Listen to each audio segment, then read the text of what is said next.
Hello everyone, welcome to my review of Borderlands 3. This long-awaited game is awesome and it is especially familiar and enjoyable for fans of Borderlands. If you loved Borderlands 1 and 2, then there will be more to love in this sequel. It is, for all intents and purposes, more of the same, but that very statement of proclaiming it to be more of the same is ambiguous, so I will delve into further what I mean when I say that. There are new additions and features introduced in Borderlands 3, but most of them are subtle, trivial, but absolutely necessary to tweak and change the formula of the looter-shooter. Now, as I'm exploring this game in review, I can't do that without talking about the elephant in the room when it comes to criticism of Borderlands 3 in the game reviewing scene. I'm of course referring to the vast array of controversies surrounding Gearbox and their CEO Randy Pitchford and 2K.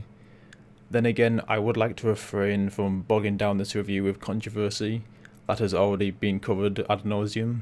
I don't want to apply any potential biases of mine on that controversy. Instead, I'm looking at this game objectively.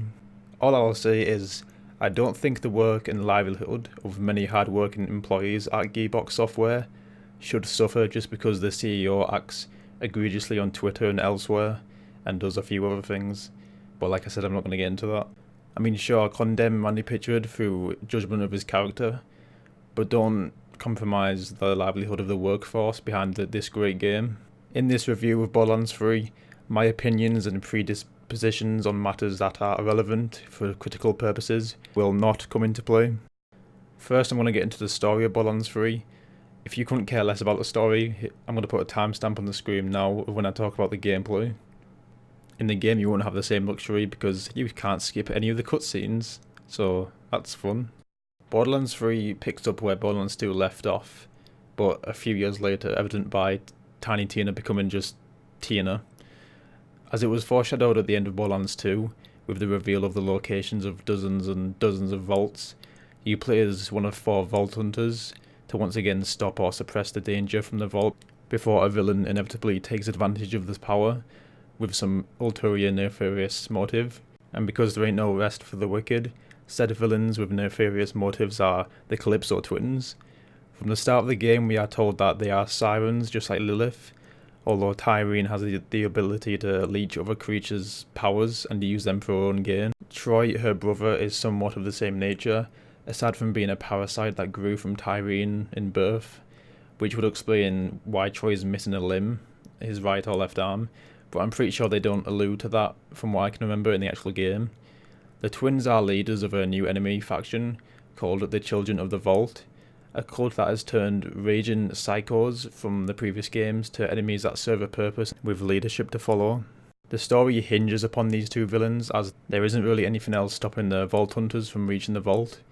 I mean, sure, there are some hostile factions in the game, but they only come to power through dealing and fraternizing with the Calypso twins. Thus, the villains in this game are only going to make or break this game for you in terms of its story and whether you will really care about anything that is transpiring. Unfortunately, to my dismay, these villains are dull and they pale in comparison to Handsome Jack. The Calypso twins not only lack in charisma and charm flaunted by Handsome Jack, but they lack a tangible motivation other than their obligatory existence for Borderlands 3 to exist. Handsome Jack in Borderlands 2 had a conviction in his understandable and ambitious goal to court the barren wasteland of Pandora and other planets into a utopian society branded with Hyperion, the company he became the leader of after fueling bandits to raid a vault to get iridium for his gain. He had a plan that would have probably improved Pandora as a result. He just went about it like a sociopath, fueled by his ego and narcissism. He was such a presence in Borderlands 2, it makes you hesitant on the trigger when you get to kill him after defeating the warrior. Borderlands the pre-sequel even explored his entire origins. He had a grand vision to create a utopia, and he found out there were tools to realise his vision by manipulating the supernatural elements of the vaults. The Calypso twins, however, are purely defined by their god complex, and that's about it. They are just power hungry for literal materialistic power in the form of siren powers, and energy accumulated by vault monsters or something. We don't find out what Tyreen and Troy intends to do with said powers, and why they think they ought to be the ones to helm it, beyond their claim that it's their birthright. From my perspective, a good villain is made up of someone who wants to do something that is pragmatically correct and beneficial, but he or she or it is executing their objective in a malicious, hostile, vicious and stubborn way. Tyrene just wants to become a super godlike being for no apparent reason. Her ideologies and beliefs are never clarified and delved into. Troy's character has about the same problem as Tyrene's does, but Tyrene seems to be front and centre whilst Troy is in her shadow. That aspect of their dynamic is explored somewhat with dialogue that hints at Tyrene's contempt for his parasite brother coming into play, but it never does. As a byproduct of their surface level caricature, as you play through the campaign it is extremely hard to care about anything that happens, and even when the characters that you do care about die, the effect is dampened because their demise was at the hands of villains that haven't earned their place as an antagonist. Another area where these villains falter is the way the writers arbitrarily have them teleport into cutscenes in the most inconvenient circumstances for the cast of characters. This causes the twins to feel narratively cheap when they just materialise, swoop in, take what they need with no inclination, and just leave. You just have to wonder what the twins are doing the whole time when they aren't teleporting from location to location with ease.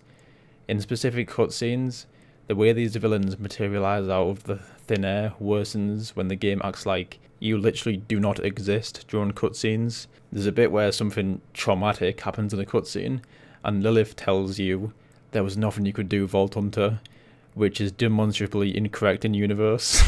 Sorry, Vault Hunter. There was nothing you could do. There was nothing you could do. There was nothing you could do. There was nothing you could do.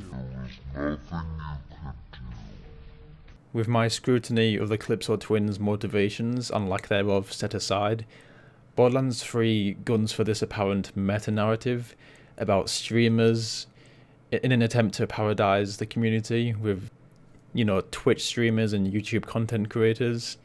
It is an interesting idea to incorporate that into Borderlands 3 on paper, but the exploration of it is executed poorly with so much lost potential. In order to gain a cult following and rally an army of bandits and psychos to do their bidding, the Calypso twins stream to their cult audience their villainous endeavours of obtaining the vault keys and harnessing the power.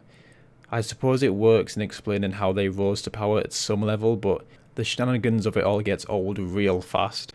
They just feel like exaggerated versions of YouTubers that Randy Pitchford are probably disgruntled with or something.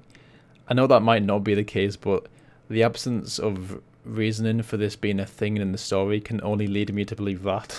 During my time with Borderlands 3's story, I couldn't help but think it would have been so much more effective and memorable if the Calypso twins reserved their erratic on-screen persona for their streams, but in reality they were actually normal, content and restrained, and behind the scenes they were merely putting on their stage identities so they can attract more followers and form their cult through these larger-than-life ideas and frivolous streams that glorify the deaths of characters as if it's nothing but a game to them.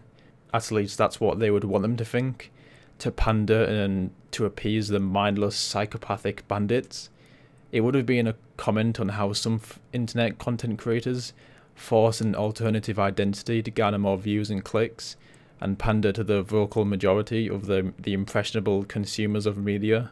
Perhaps outside of their over-the-top streams, they were serious villains with grave inhibitions and convictions that are clearly thought out and then presented to the player.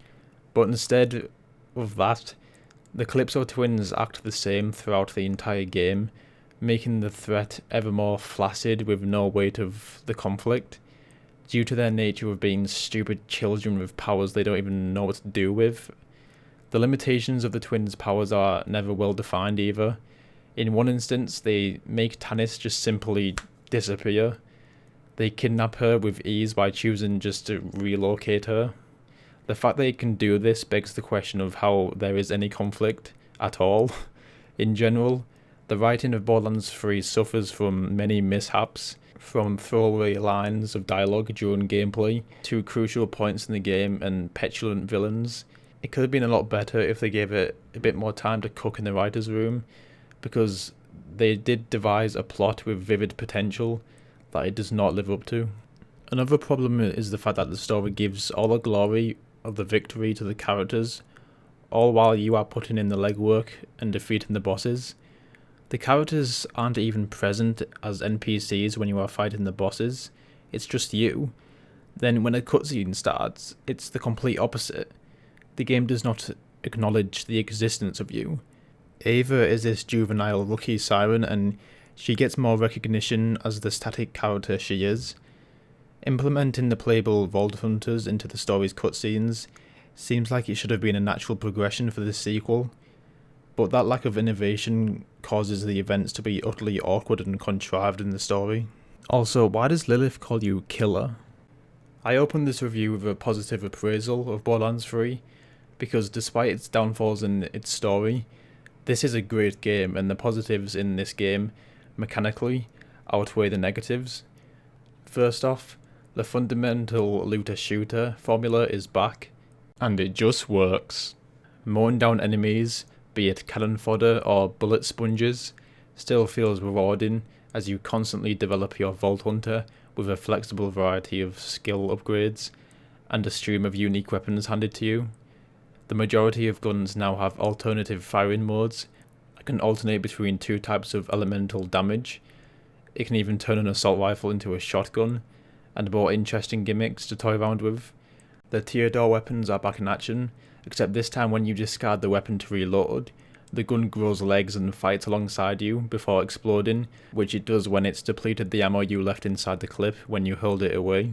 It was a tactic of mine to shoot one bullet of the guns then discard the weapon until I had around 12 duplicates of my weapon assisting me in combat that assumed the role of what can only be explained as homing grenades when the clips were empty.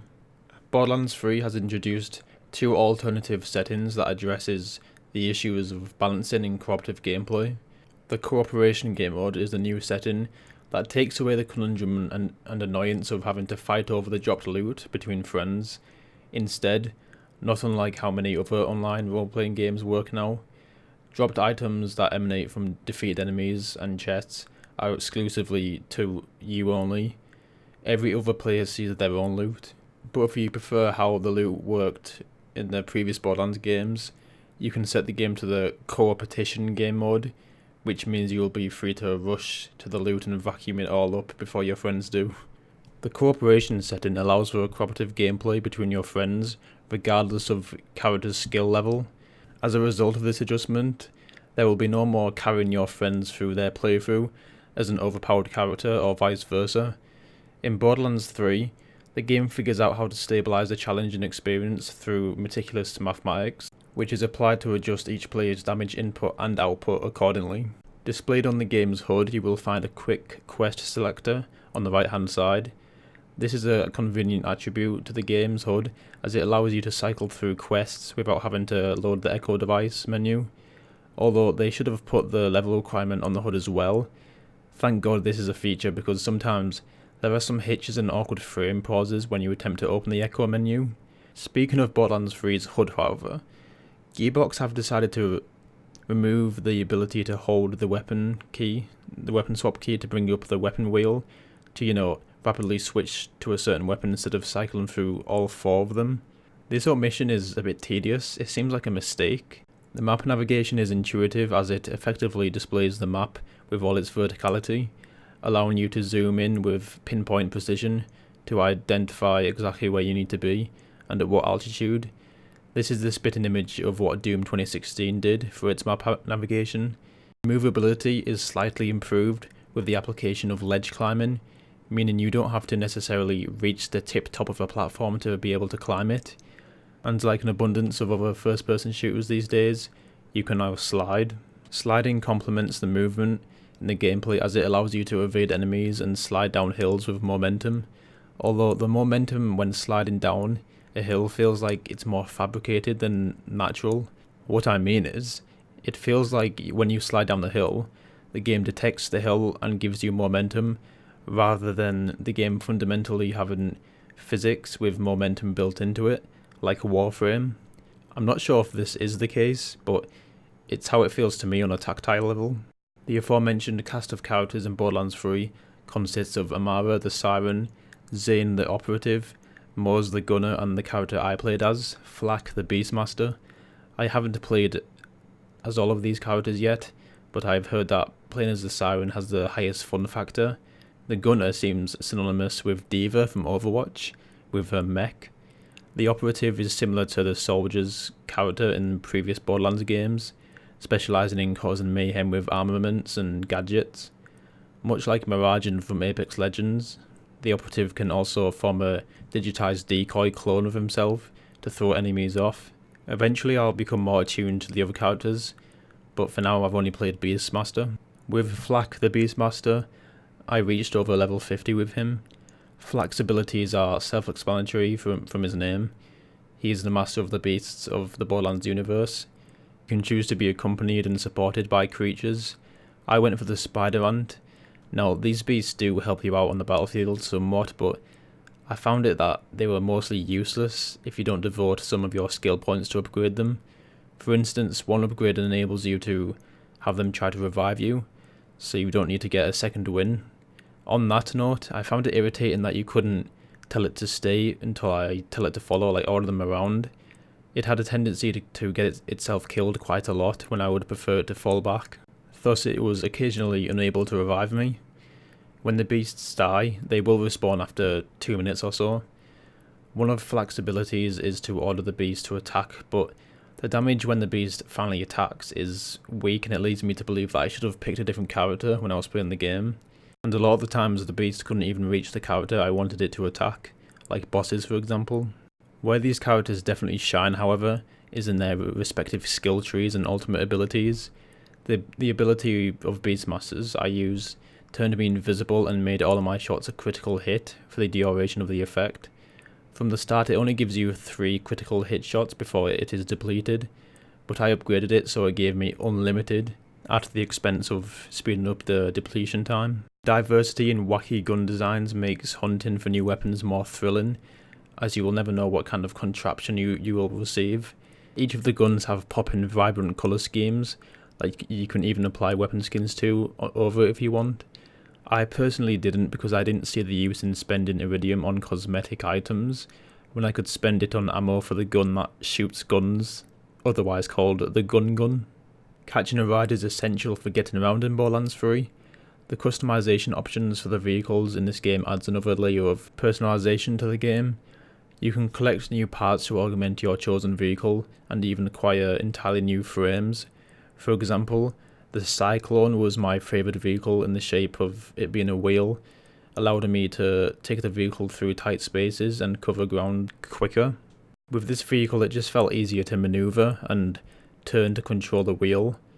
You can even apply a colour scheme to each vehicle of your choice. Now for the bosses in Borderlands 3 are bullet sponges. There's no getting around that.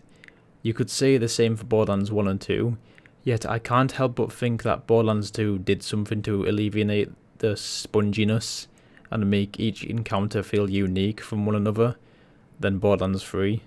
Borderlands 3 failed to do so.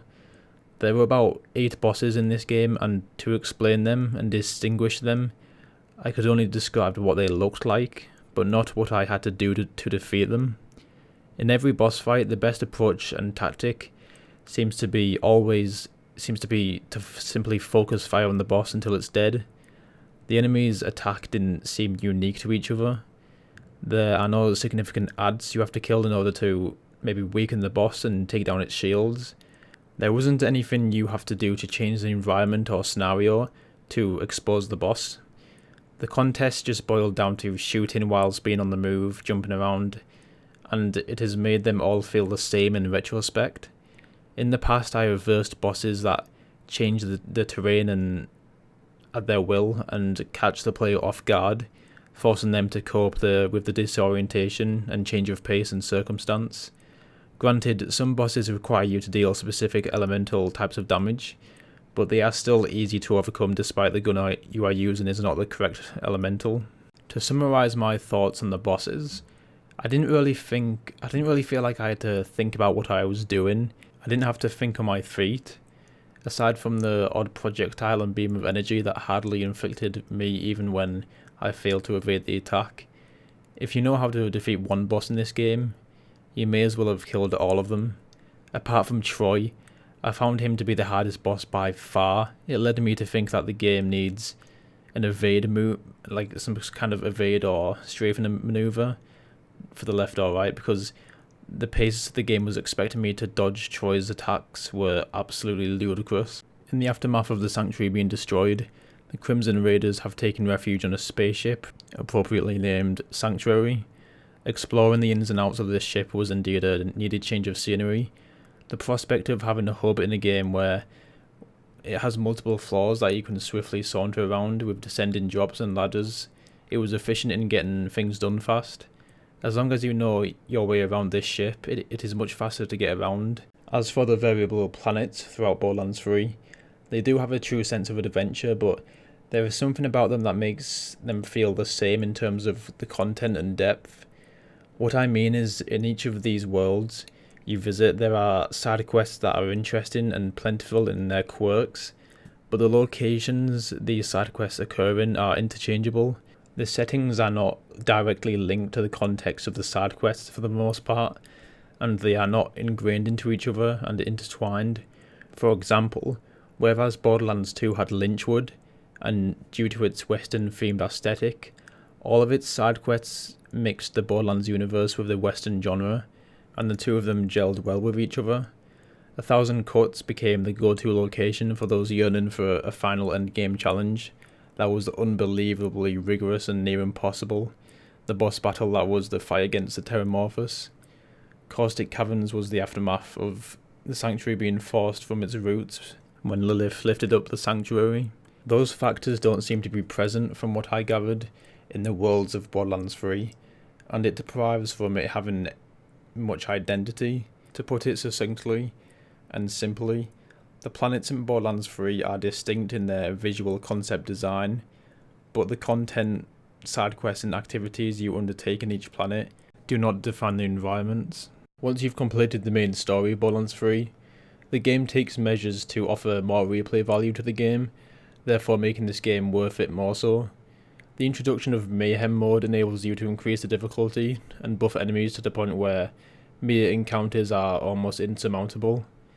I personally stayed far away from this difficulty because I found it monotonous, since it makes every single enemy a bullet sponge, and the reward for the kills just isn't worth it in my opinion. Additionally, I found the way you had to return to the Sanctuary and sit through a loading screen just to turn off the Mayhem mode was awful. It should just let me do it in the main menu like everything else. From the main menu, you can join a game of Proving Grounds in co-op through matchmaking. These are similar to Strikes in Destiny but shorter, although Proving Grounds is a part of the core game itself in a way, so it isn't really in an extra game mode necessarily. There's just a shortcut for Proving Grounds in the main menu. Luckily, the badass ranking system from Borderlands 2 has made a return under the title of Guardian Ranks instead. This injects the game with further replay value, as you will still be able to progress your record as a player on Borderlands 3, with perks that are compatible and transferable between all of your characters in-game. So it will never feel like you are replaying the game and the missions for no discernible reason. The Guardian Ranks has me looking forward to how much my characters will evolve, and as they go ever so slightly faster and stronger as time goes on, they'll be augmented by the unique perks such as excess and unused damage from a shot being added to your next one. Using that, you could get really creative. For example, you could find the weakest enemy and overkill it with a rocket launcher, then pull out a long-range weapon, like maybe even a pistol, and get a one-hit kill on most enemies from afar. The Guardian ranking system is so effective in giving players devotion to continue on after completing the story and playing as multiple characters. In conclusion for this review, Borderlands 3 is a substantial improvement from its predecessors, and any necessary additions and improvements were made for this game. The story is considerably dull and uninteresting due to its overbearing focus on characters that don't go through any satisfying arcs or changes, but as it goes with video games, the gameplay and progression is rewarding and engaging, and that is what primarily matters. One last note, I can't help but notice the lack of the absence of a Terramorphous type villain or boss battle. It's kind of a shame that there isn't one. Then again, it means I'll keep my sanity.